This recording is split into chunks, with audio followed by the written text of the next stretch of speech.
Hey, remember when Congress promised that they were going to enact a nationwide visa entry-exit system to track legal short-term visa holders? Remember that? Nobody in Congress does. One has yet to be built, even in the wake of the 9/11 terrorist attacks, which were perpetrated in part by several illegal alien visa overstayers. E-Verify has been stalled. Sanctuary cities have metastasized, and both parties are to blame.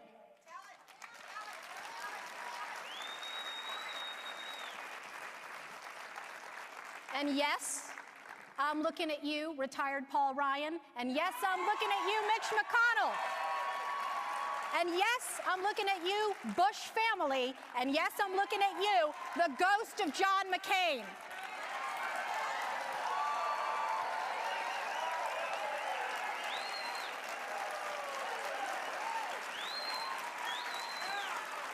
You know, I'm trying to figure out what people on the far left are thinking, or what I'm trying to figure out what Trumpists are thinking, but there is no reasoning through some of the hellacious things that were said at CPAC this last week. There is no explaining away some of the inhumane statements that were made at CPAC, some of the inane statements, some of the stupid, just no other word but stupid. But there were a lot of low points there for a conference that I used to go to every year. The worst, of course, was the celebration of John McCain's death.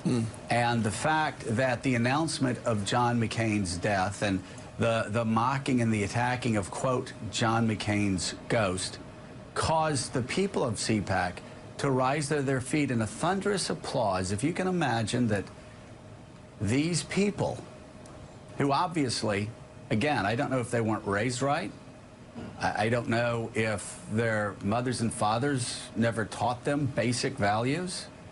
I'm sure they did. I'm sure they just lost it along the way. Maybe they were just swept up in the excitement of actually being somewhere. I don't know.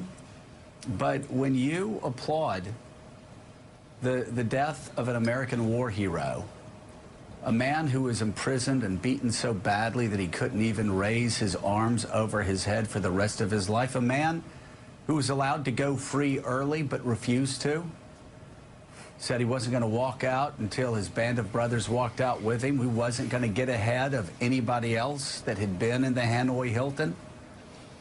When you applaud the death of that man at CPAC, when actually very little separates you and that man that you were mocking, who recently died, that cancer survivor, who, by the way, whose wife and whose children suffered with him and watched him suffering and battling cancer and slowly dying, to see now that his death was something that Matt Schlapp and CPAC would applaud, something that Matt Schlapp, CPAC, would think was a great thing to be excited about, something that not only Matt Schlapp but also Republicans that spoke at that event, who were John McCain's